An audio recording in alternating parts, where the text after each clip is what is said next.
যদি ভাবতে শিখি, বুঝি, সামান্য অনুভূতি জাগে, তাহলে এই অনুভূতিটাকে কাজে লাগাবার একটা বড় সুযোগ। পিছনের গুনাহ মাফ করে নতুন করে নিজেকে আল্লাহর ইবাদত, ঈমান, আমলের দ্বারা সজ্জিত করার একটা শ্রেষ্ঠতম সিজন, মৌসুম আসতেছে, সেটা হলো মাহে রমজান। মাহে রমজান বড় বেশি সুযোগ আসতেছে। আল্লাহ যদি দয়া করে হায়াত দেয় তো পিছনের সব গুনাহ মাফ করিয়ে নতুন সাজে নিজেকে সজ্জিত করার, আখিরাতের রঙে রঙিন করার, জান্নাতের রঙে নিজেকে গড়ে তোলার এক শ্রেষ্ঠতম মাস মাহে রমজান। রমজান মানে অন্য কিছু, রমজান মানে ভিন্ন কিছু।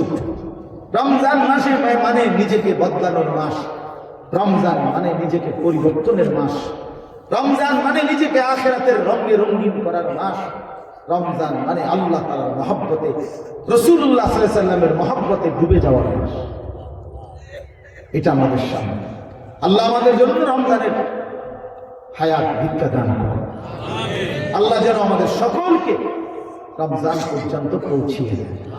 এই আয়াত দেখেন আল্লাহ তাআলা বলছেন, ইয়া আইয়ুহাল্লাযীনা আমানু, হে ঈমানদারগণ, কুতিবা আলাইকুমুস সিয়াম, তোমাদের উপরে রোজা ফরজ করা হলো, কামা কুতিবা আলাল্লাযীনা মিন ক্বাবলিকুম, যেমনটা ফরজ করা হয়েছিল তোমাদের পূর্ববর্তীগণের উপর, মানে পূর্বের ঈমানদার উম্মতদের উপর। কেন ফরজ করা হলো রোজা? উদ্দেশ্য কি? আমি আল্লাহ, লাআল্লাকুম তাত্তাকুন, যেন তোমরা মুত্তাকি হতে পারো, মুত্তাকি হইতে পারো, আল্লাহ ভীরু হইতে পারো। আর মুত্তাকি হলে কি লাভ হবে? উইদ্দাত লিল মুত্তাকিন, আল্লাহ বলে জান্নাত বানানোই হয়েছে মুত্তাকিদের জন্য। মুত্তাকি হবে তো জান্নাতি হবে, জান্নাতি হবে। এই আয়াতটার অল্প একটু কথা, আমি এই আয়াতটাই পড়ছি সূরা বাকারা 183 নম্বর আয়াত, দ্বিতীয় পারা, দ্বিতীয় সূরা। এটার উপর আরেকটু কথা বললে আমার কথা শেষ। আমরা আমাদের যদি পরিবর্তন চাই, পরিবর্তনের সুযোগ মাহে রমজান। আমরা যদি আখিরাত সাজাইতে চাই, আমাদের জন্য শ্রেষ্ঠ সুযোগ মাহে রমজান। আমরা যদি ঘুরে দাঁড়াইতে চাই, আমাদের জন্য শ্রেষ্ঠ সুযোগ মাহে রমজান। মাহে রমজান, আল্লাহ নাফরমানির এই জিন্দেগি আমি ছেড়ে দেব, আপনার রঙে রঙিন হব, তাইলে শ্রেষ্ঠতম সুযোগ মাহে রমজান। মাহে রমজান, রমজানের মধ্যে অসম্ভব শক্তি আছে, মাহে রমজানের মধ্যে অসম্ভব পাওয়ার আছে। আল্লাহ বলছে, রমজানে বান্দা আইসো আমার কাছে, রাত দিন 24 ঘন্টা আমি আল্লাহ জাহান্নাম থেকে মুক্তি দিতে থাকব। ওয়াতাখাউ মিনান নার, জাহান্নাম থেকে মুক্তি দিব, সারা রাত মুক্তি দেব, সারা দিন মুক্তি দেব। রমজানের প্রতি ঘন্টা, প্রতি মিনিট, প্রতি সেকেন্ড হীরা মণি মুক্তা জহরতের চাইতেও কোটি গুণ বেশি দাম, কোটি গুণ বেশি। আল্লাহ তাআলা সেই মহিমান্বিত রমজান আমাদের সামনে আনতেছে। আর মাত্র 18-19 দিনও বাকি থাকে। এই অল্প কয়টা দিন বাবা, আমাদের উচিত রমজানের জন্য অধীর আগ্রহে, মহব্বতের সাথে আল্লাহর কাছে হায়াত ভিক্ষা চাওয়া, যে আল্লাহ এত কাছে আইনা মৃত্যু দিয়ে কবরে নিয়ে আর কয়টা দিন হায়াত দেন, রমজান পর্যন্ত পৌঁছিয়ে দেন। আল্লাহুম্মা বারিক লানা ফি রাজাব ওয়া শাবান ওয়া বাল্লিগনা রমাদান। আল্লাহ তাআলা বলেন, ইয়া আইয়ুহাল্লাযীনা আমানু। দেখেন এই একটি আয়াতে আল্লাহ চারটা কথা বলছে। একটা হলো, হে ঈমানদারগণ। 2 নাম্বার হলো, তোমাদের উপরে রোজা ফরজ করা হলো। 3 নাম্বার হলো, যেমনটা ফরজ করা হয়েছিল পূর্ববর্তীদের উপর। 4 নাম্বার হলো, যেন তোমরা মুত্তাকি হতে পারো। কয়টা কথা বলো? এই 4টা কথার আমি 4টা আলগা সংক্ষিপ্ত একটু ব্যাখ্যা বলবো। 1 নাম্বার হলো, হে ঈমানদারগণ, এটা আল্লাহ আমাদেরকে ডাক দিয়েছে। তাফসীরের মধ্যে আছে, আদম আলাইহিস সালাম থেকে নিয়ে আমাদের নবী পর্যন্ত, ইতিপূর্বে আমাদের নবীর আগে যত নবী পৃথিবীতে আল্লাহ পাঠাইছেন, ওই নবীদের উপরে যারা ঈমান আনছিল, ওই নবীদের আমলে তাদের কাউকে কোনোদিন আল্লাহ তাআলা এই শব্দ দিয়ে হে ঈমানদারগণ, ইয়া আইয়ুহাল্লাযীনা আমানু বলে ডাক দেন নাই। আগে সর্বপ্রথম আমাদের নবী আখিরি নবী, আল্লাহর বন্ধু। আমাদের নবীর ভালোবাসায় আল্লাহ তাআলা বলছে বন্ধু। বিগত কোন নবীর ইমানদার উম্মতকে আমি যেই শব্দে ডাকি নাই, এই প্রথম আপনার ভালোবাসায় আপনার ইমানদার উম্মতকে আমি ইয়া আইয়ুহাল্লাযীনা আমানু এই নতুন শব্দে ডাক দিলাম। হে ইমানদারগণ, হে ইমানদার, তোমরা আমার।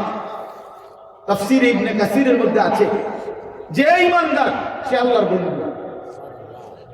যে মুমিন সে কার বন্ধু? আল্লাহর বন্ধু। আল্লাহর বন্ধু, মুমিনের বন্ধু আল্লাহ, আল্লাহর বন্ধু মুমিন, আল্লাহর বন্ধু মুমিন। এই জন্য তাফসীরে লিখছে হে ইমানদারগণ, এই কথার আরেকটা তরজমা এটা, হে আমার বন্ধুগণ। আল্লাহ যেন ডাক দিয়া বলছে হে আমার বন্ধুগণ, তোমরা আমার বন্ধু, তোমরা আমার। আমি বানাইছি বহু জনের, তোমরা বানাইছি আমার জন্য, আমার জন্য। তোমরা আমার, তোমরা আমার মেনে নিয়েছ, তোমরা আমার কালেমা পড়েছ, তোমরা আমার রাসূলকে মেনে নিয়েছ, অতএব তোমরা আমার। তোমাদের কালেমা লা ইলাহা ইল্লাল্লাহ মুহাম্মাদুর রাসূলুল্লাহ এটা আমি গ্রহণ করলাম, গ্রহণ করে আমি নিলাম। এই জন্যই আমি তোমাদেরকে ডাক দিই। তুমি বলছো আমি এনে ভর্তি হব। ওই যে আমারে মোহাম্মদে বলছে তার ছোট ভাই হাফেজ মুশাররফ, কয় আমার আজকে বললো যে হুজুর ভর্তি করাবো আপনার মাদ্রাসায়। তো কি কোন সময় আমু ফরম নিয়ম কানুন কি? আমি এত কথা তোমার দরকার কি? এত ভর্তি হইব সারছে। তার মানে আমি বলতে চাইছি তাহলে কি বুঝাইলাম? তোমার এত নিয়ম কানুনের দরকার কি? আমি তাহলে নিলাম, খালাস, আমি ভর্তি নিলাম। তাইলে অর্থ হইল আল্লাহ তাআলা বলছেন বান্দা তোমার কালেমা আমি নিলাম, তোমার ঈমান আমি নিলাম, এজন্য আমি তোমার মুমিন বলে ডাক দিলাম। আল্লাহ কাউকে নিজের করে ডাক দেওয়া, খোদার কসম, এটা তার জীবনের সবচেয়ে বড় পাওয়া। যদি দিল থাকতো তাইলে আমরা বুঝতাম। এক এমপি সাহেব যদি কারো নাম নেয়, এক মন্ত্রী সাহেব কারো নাম নেয়, আর তারে যদি কেউ আইয়া করে আজকে তো মন্ত্রী সাহেবের কাছে গেছিলাম আর উনি তোমার নাম নিছে, তোমার কথা ভালো কইছে, বাবা এত বেলা তো মানে ঠেঙ্গাল গিয়ে হ্যাঁ বাইতে ইয়া ঘরে বেড়ে কথাবার্তা সাবধানে আগের মতো যেরকম মনে হচ্ছে এরকম না। কি কি মন্ত্রী সাহেব আজকে আমার নাম নিছে জিঙ্গাও, মানে সে এটাকে খুব গৌরবের মনে করবে, ঠিক কিনা বলেন না?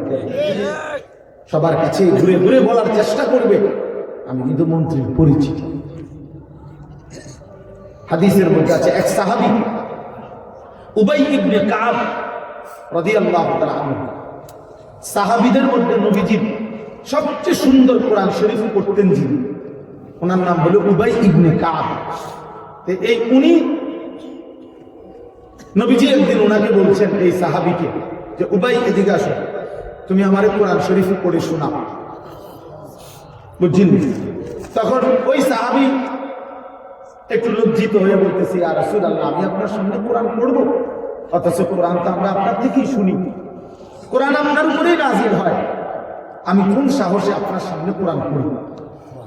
তো নবীজি বললেন শোনো, মহান আল্লাহ পাক রব্বুল আলামিন জিবরাইল পাঠাইয়া তোমার নাম নিয়ে বলছে তোমার কাছ থেকে আমি কোরআন শুনতে। এই আমরা স্পষ্ট হাদিসে পড়ছি, বিশ্বাস করেন। এই সাহাবী এটা শুই না তিনবার জিজ্ঞাসা করছে নবীজিরে, আওয়াসাম্মানি আল্লাহ, ইয়া রাসূলুল্লাহ বললেন কি আমার আল্লাহ আমার নাম নিছে? আমার নাম? আর কোন কি আবার? নবীজি বলল তোমার নামে তো দিছে। উনি আবার জিজ্ঞাসা করছে ইয়া রাসূলুল্লাহ সত্যি বলছেন আমার নাম নিয়েছে আল্লাহ? বলছে হ তোমার নাম। আবার জিজ্ঞাসা করছে, হাদিসের স্পষ্ট শব্দ আছে ফাবাকা, তিনবারের পরে এই সাহাবী খুশিতে আনন্দে চিৎকার করে কাঁদতে শুরু করছে আর বলতেছে ইয়া রাসূলুল্লাহ এক গোলামের কি পরিমাণ সৌভাগ্য, তার মুনিব তার নাম নিয়েছে। তো আমরা আমাদের কালেমার কি পরিমাণ সৌভাগ্য, আমরা একবার বলেছি কালেমা, আল্লাহ আমাদেরকে ডাক দিছে, ইয়া আইয়ুহাল্লাযীনা আমানু, হে আমার কালেমা ওয়ালারা, তোমরা আমার, তোমরা আমার, আমি তোমাদের ঈমান নিলাম, আমি তোমাদেরকে ডাক দিলাম। এক মুমিনের কি পরিমাণ খুশি হওয়া উচিত আপনি শুনেন। 29 নম্বর পারায় একটা সূরা আছে, সূরা মুরসালাত। এই এর আগে একটা সূরা আছে, সূরা দাহা, কোরআনুল কারীমের 76 নম্বর সূরা, 2 পৃষ্ঠাওয়ালা ছোট সূরা। এই সূরাটার মধ্যে জান্নাতের বর্ণনা সবচেয়ে সুন্দর, মানে জান্নাতের বর্ণনা হৃদয় কারা এই সূরাটা আছে। এই সূরাটা যেদিন নবীজির উপরে নাজিল হয়েছে, সেদিন নবীজির সামনে একজন কালো রঙের সাহাবী বসা ছিল। ওয়াইন্দাহু রাজুলুন আসওয়াদ, কালো একজন রঙের সাহাবী বসা ছিল, উনি বসা ছিলেন। এই সময় এই সূরাটা নাজিল হয়েছে, নবীজি উনাকে শুনাইছে সূরাটা। তো এই সূরার মধ্যে জান্নাতের এমন হৃদয়গ্রাহী বর্ণনা। এই সাহাবীটা সামনে যিনি বসা কালো রঙের সহজ সরল সাহাবী, উনি এই সূরাটা শুইনা জান্নাতের আশায় খুশিতে একটা চিৎকার দিছে। এক চিৎকারে হাদিসে আছে উনি ওইখানেই ইন্তেকাল করছে। এখানে তখন আল্লাহর নবী বলেন, ওয়াল্লাহি লাকাদ আখরাজা নাফসা সাহিবিকুমুশ শাওকু ইলাল জান্নাহ। নবী বলেন, আল্লাহর কসম, জান্নাতের প্রবল আকাঙ্ক্ষায় তোমাদের বন্ধু জীবন দিয়ে দিল। নিকাল যায় দম तेरे कदमों के नीचे, यही दिल की हसरत, यही दिल की आरज़ू है। এটা উর্দু শের, অর্থ হলো, হে প্রিয়তম, তোমার পায়ের নিচে জীবন দিলাম, জান দিয়ে দিলাম, আর এটাই ছিল আমার সারা জিন্দেগির তামান্না, দিলের আকাঙ্ক্ষা, যে তোমার জন্য আমি জীবন দেব, আর সেটাই দিয়ে দিলাম। নিকাল যায় দম तेरे कदमों के नीचे, তোমার কদমের নিচে আমার জান দিল। यही दिल की हसरत, এটাই ছিল দিলের আকাঙ্ক্ষা। এজন্য আজকে ছেলেরা কোথায় জীবন শেষ করে দিচ্ছ? এমন সুন্দর জীবন, এমন সুন্দর যৌবন, আহা, শক্তির টাইমটা, জীবনের সক্ষমতার সময়। ছোটবেলা তো ভাইয়া দুর্বল, বৃদ্ধ বয়সটাও দুর্বল। তোমাদের অনেক কিশোর নওজোয়ান, একজনের গায়েও চাদর নাই, কিন্তু মুরব্বী সবগুলোর গায়ে চাদর। দেখো তাকে, এসা ছাড়া তোমার সব পরিচিত তাছা। অর্থ হইল এই বৃদ্ধের এই দুর্বলতা তাকে চাদর গায়ে দিতে বাধ্য করেছে। তার শরীরে শীতের অনুভূতিটা বেশি, ঠিক কিনা বলবে? কিন্তু তোমরা নওজোয়ান, তোমাদের অধিকাংশ কারো গায়ে চাদর নেই। তোমরা দেখো ভাইয়া, আমার গায়ে কোনো চাদরে নেই। তাইলে বুঝাইতে চাইলাম, এই শক্তির সময় যৌবন। যুবক চাইলে পাহাড় কাইটা সমান করতে পারবে, যুবক চাইলে সাগর নদী মাটি দিয়ে ভরাট করে দিতে পারবে। একটা এলাকার যুবক ছেলেরা যদি চায়, সবার হাতে হাতে মদের বোতল পৌঁছাই দিতে পারবে। একটা সমাজের ছেলেরা যদি চায়, সবার হাতে হাতে নামাজের মুসল্লাও তুলে দিতে পারবে। অতএব ছেলেরা, তোমরা যারা যুবক আয়োজন করছো, আমি তোমাদের উৎসাহ দেই, একটু আগাম, এখানে থেমে যাই না। একটা মাহফিল করছি, এক ফোটলা বিরিয়ানি খাওয়াই দিছি, খালাস না বলবো, একটু আগাম। তোমরা আবার বসো, যে কয়জনে মাহফিলের আয়োজন করছো, তোমরা আবার বসো, যে আমরা কেমন একটু ভালো হইতে পারি, একটু চরিত্রবান হইতে পারি, আমরা কেমনি নিজেরা নামাজ ধরতে পারি। একটু যদি হিম্মত করো যুবক, ইনশাআল্লাহ ভালো হবে।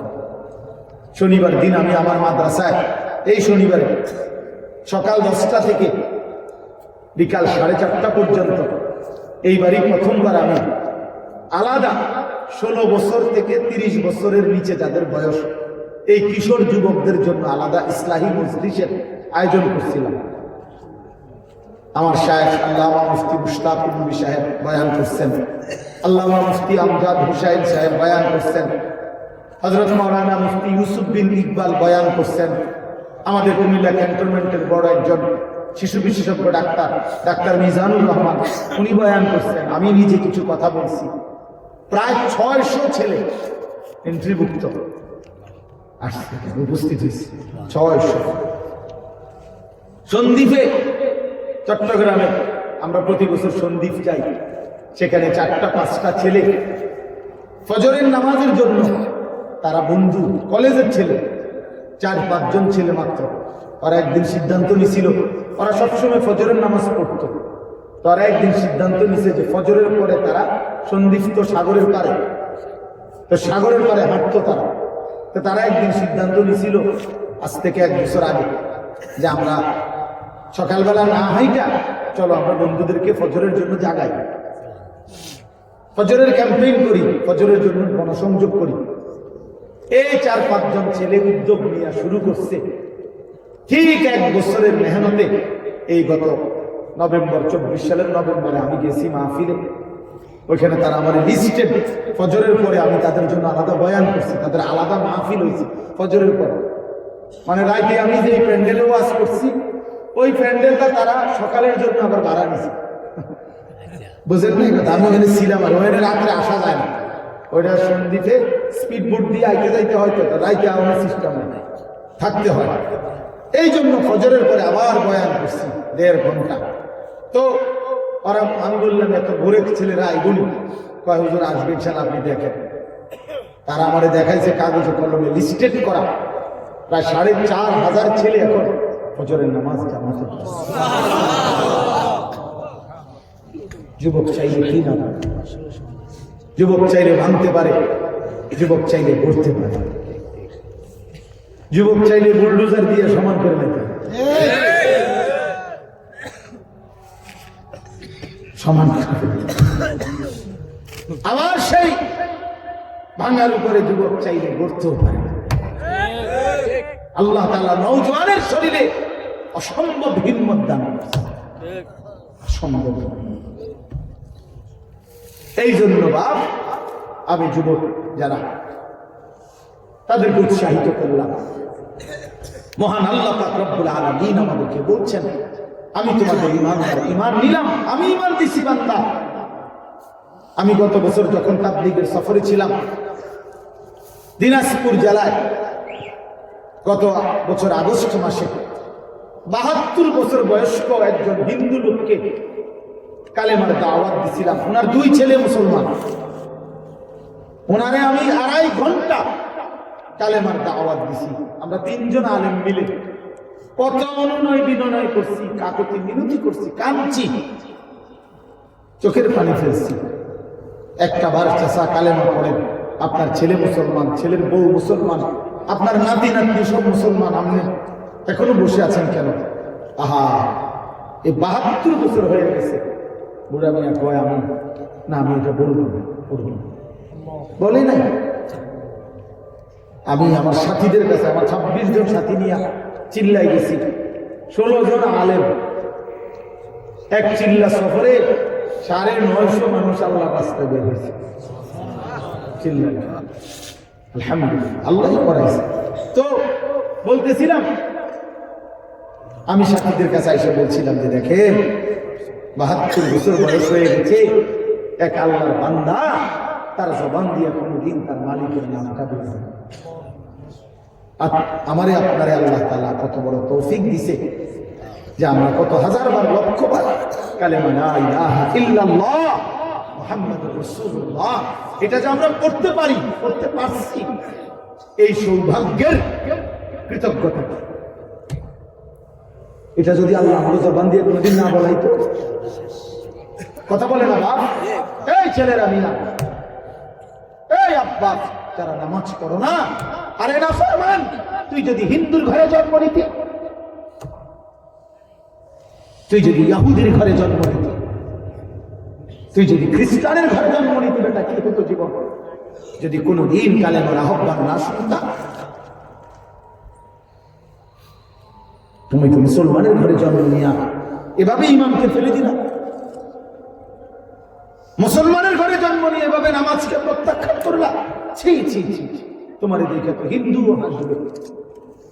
তোমারে দেখে তো ইহুদিও হাসবে, তোমারে দেখে তো খ্রিস্টানও হাসবে, যে দেখছো হয় নাকি শ্রেষ্ঠ জাতি, ওদের ধর্ম নাকি শ্রেষ্ঠ ধর্ম, ওদের ধর্ম কোরআন নাকি শ্রেষ্ঠ কিতাব, ওদের শ্রেষ্ঠ ধর্ম ওদেরই পছন্দ হয় না, ওদের শ্রেষ্ঠ কিতাব ওরাই পড়তে পারে না। এটা কিসের শ্রেষ্ঠ? কথা বলেন না। তাহলে আমি তো আমার ধর্মের অপমান। কথা বলেন না। আমি আমার ধর্মের অপমান না, আমি আমার কোরআনের অপমান। এই জন্য তোমরা যারা বেনামাজি ছেলে, তোমরা ধর্মের অপমান। তোমাদের যাদের চুল বেঈমানের মতো, তোমরা মুসলমান ধর্মের অপমান। তোমাদের কারণে আমার ধর্ম লজ্জিত, তোমাদের কারণে ধর্ম বেইজ্জতি হয়েছে। তোমরা ইসলামকে অপমানিত করলা, আল্লাহকে অপমানিত করলা, আমার নবীর শ্রেষ্ঠতম 23 বছরের আদর্শকে তোমরা অপমানিত করলা। এই অপমানের বিচার আল্লাহ করবে, মনে রেখো। ছেড়ে দিবে না বাস। আল্লাহ কোরআনে বলছে, বান্দা আমি 1 সেকেন্ড ছাড়ব না, আমি হিসাব নেব। তুমি আমারে কি মনে করছো বান্দা? বাদ্যুকে খাওয়াইছি দেখে তুমি মনে করছো আমি মাতি না? হ্যাঁ, কিটা মনে করছো? এ পেশাব পায়খানার বাপ তুমি মনে করছো আমি কিছুই বলবো না, কিছুই বলবো না। তুমি জানো না ফেরাউনকে শোয়াইছে কে? তুমি জানো না কারুনকে শোয়াই দিছে কে? তুমি জানো না নমরুদ সাদ্দাতকে নিশ্চিহ্ন করে দিয়েছে কে? তুমি শোনো নাই? তুমি আন্দাজ করো নাই আমি আল্লাহ কেমন? এই পৃথিবীর কত অবাধ্য জাতিকে আমি আল্লাহ ধ্বংস করে দিয়েছি, শোনো নাই? কই, গোটা পৃথিবীর সমস্ত আধুনিক প্রযুক্তি থাকার পরেও তো বাবা আমেরিকার ওই বেঈমানরা, ক্যালিফোর্নিয়ার লস অ্যাঞ্জেলস তাদের একটি স্টেট আগুনে দাবানলে পুরে ছাই হয়ে গেছে।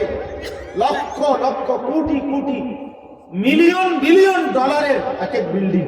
আপনারা মুরব্বীরা মিলিয়ন বিলিয়ন ডলার কি তাই বুঝতেন না? কয়টা? আপনি 1 মিলিয়ন বিলিয়ন ডলার কত টাকা? কমপক্ষে 300 টাকার বেশি। মানে আপনি বুঝতেন না, এটা বুঝতেন না। কথা বুঝছেন কি? হ্যাঁ, আমরা কিতাবে পড়ছি এক বুজুর্গকে, হ্যাঁ, একটা জিনিস দামি ওনার কাছে ছিল, তো ওনার কাছে বলছি এটা আপনি বিক্রি করে দেন। কত মূল্য? উনি বলছে 100 দিরহাম, 100 টাকা। তখন উনি যখন বিক্রি করে দিছে, ওনার 100 দিরহাম দিছে। তো অন্য কেউ ওনারে পরে বলছে, হায় হায় জনাব, আপনি তো বহুত বড় ঠকছেন, মাত্র 100 টাকা দাম চাইলেন, এটা দাম তো আরো অনেক। তো উনি বলছেন, আল্লাহর কসম 100 টাকার উপরে, 100 দিরহামের উপরে কোন সংখ্যা আছে আমার তো এটা জানা না, আমার তো এর উপরে কিছু জানা নাই।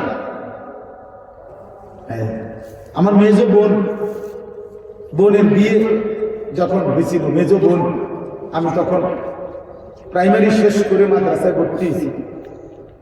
এই সময় আমার বোনের বিয়ে হয়েছে।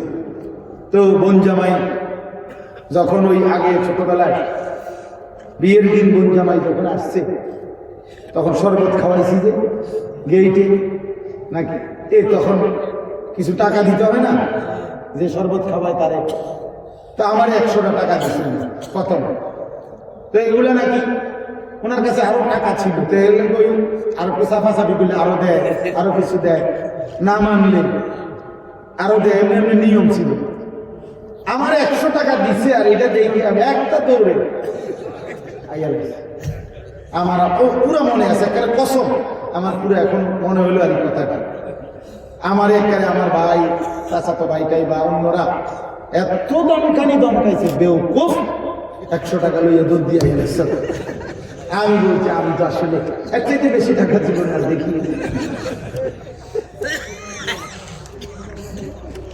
তো বলতে চাইলাম, হাজার হাজার কোটি কোটি মিলিয়ন ডলারের এই বাড়ি ভবন, এগুলো পৃথিবীর সর্বাধুনিক প্রযুক্তি দিয়ে, অত্যাধুনিক প্রযুক্তি থাকা সত্ত্বেও, আধুনিক সরঞ্জামাদি থাকার পরেও বাপ আল্লাহর দেওয়া আযাবে আগুনে যখন জ্বলছে, এই কয়দিন হইল কোন বেঈমানে এক সেকেন্ডের জন্য আগুন নিভাইতে পারে।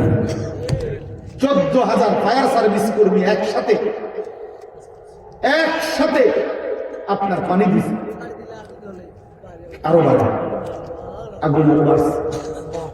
তার মানে বোঝা গেল বাবা, পৃথিবীর কারো শক্তি মূলত কোনো শক্তি না, আল্লাহর শক্তির সামনে, আল্লাহর ফয়সালার সামনে। আল্লাহ যদি ভালো রাখে তাইলেই ভালো থাকা। হ্যাঁ, আপনার টাকা তো আছে 1,000 কোটি টাকা, কিন্তু আপনার পেটে অসুখ, আপনি টেহা দিয়ে কিনবেন। আপনার টাকা তো আছে লক্ষ কোটি টাকা, কিন্তু আপনার তো ডায়াবেটিস, আপনি কিনবেন টাকা দিয়ে কি করবেন? আপনি 7 রাজার দম হইলেও কি লাভ হল?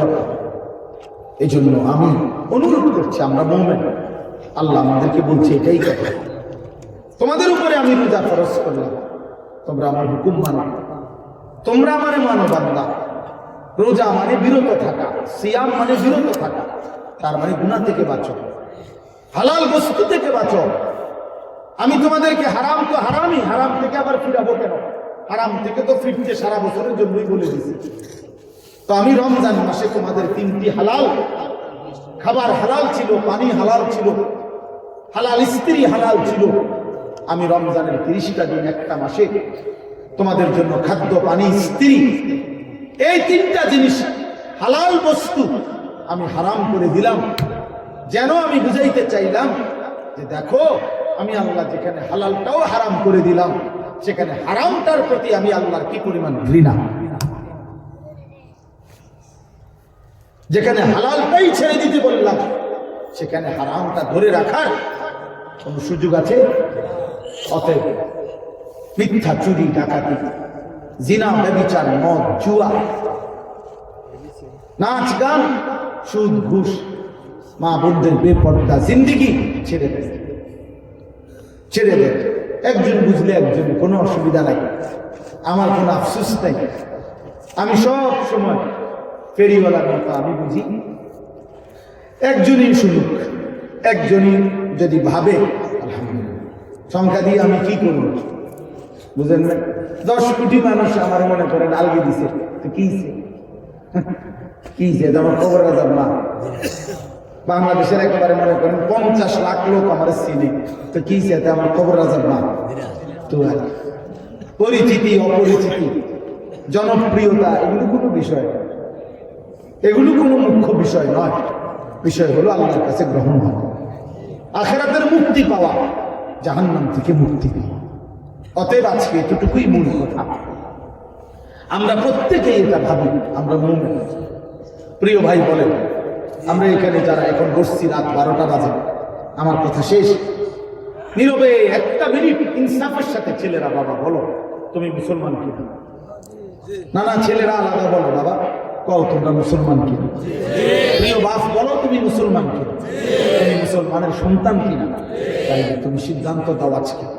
বয়স্ক যারা আছেন তারা আপনারা বসা থাকো, কিন্তু তোমরা যারা 30 বছরের নিচে ছেলে, তোমাদের বয়স বুঝে শুনি, ধোঁকা দিও না, আল্লাহর সাথে ধোঁকা করো না, আল্লাহর সাথে মস্কারি করো না। হাদিসের মধ্যে আছে, এক লোক নবীজির সামনে বাম হাত দিয়ে খাইতেছিল, মুসলিম শরীফের হাদিস। নবীজি তারে বলছে ডান হাতে খাও, তখন সে বলছে আমি ডান হাতে খাইতে পারি না। নবীজি বলছে তাইলে আর পারবাও না। কসম আল্লাহ, ওই হাদিস আছে। সাহাবী বলে ওই লোক আর কোনোদিন ডান হাত মুখের কাছে আনতে পারে নাই, কারণ সে তো মূলত মিথ্যা বলছিল, অহংকার করে বলছিল। এই জন্য আমি অনুরোধ করছি, তোমরা যারা 30 বছরের নিচে আছো ছেলে বাবা, তোমরা দিল থেকে বুঝে শুনে তোমরা নিয়ত করে দাঁড়াও, যে এই কথার নিয়তে দাঁড়াও, যার ভালো লাগে যে আমি ইনশাআল্লাহ চেষ্টা করব ফজর সহ 5 ওয়াক্ত নামাজ পড়তে। তুমি সিদ্ধান্ত নিয়ে বলো যে আমি চেষ্টা করব, আমি নারীর ছবি, অশ্লীল দৃশ্য থেকে, মোবাইলের অশ্লীল ছবি থেকে নিজেকে বাঁচাইবার নিয়ত করলাম, সিদ্ধান্ত করলাম। আল্লাহ তৌফিক দিলেই তো পারবা, ঠিক কিনা বলেন? অতএব নিয়ত করে হিম্মতের সাথে যে আসলেই হুজুর আমি দিল থেকে বললাম, এই নিয়ত করে দাঁড়া, যার ভাল লাগে দাঁড়া, কোনো বাধাবাধকতা নাই, যার মন চায় দাঁড়া। আমার কোনো জোরাজোরি নেই। বাকি তুমি দিল থেকে বলো, মন থেকে মনে নিয়ত করো, তোমার দিলে তুমি। কারণ তোমার কবর তোমার, আমার কবর আমার। তোমার ঘরে তুমি ফিরবা, আমার ঘরে আমি ফিরব। সবাই রাজি তো ইনশাআল্লাহ? আল্লাহ তাআলা তৌফিক দান করেন। আমিন। বসো বাবা, আল্লাহ কবুল করে নেন।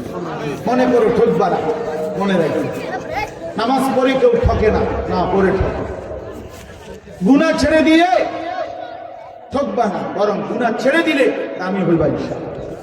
দামি হইবা, নিজে দামি হবা, মনে রাখো দামি। একটা জিনিস শেষ মনে রাখো ছেলেরা, যে কোনো মূল্যে আমরা আলহামদুলিল্লাহ গোটা পৃথিবী নিয়ে আমাদেরও পড়ালেখা করা আছে।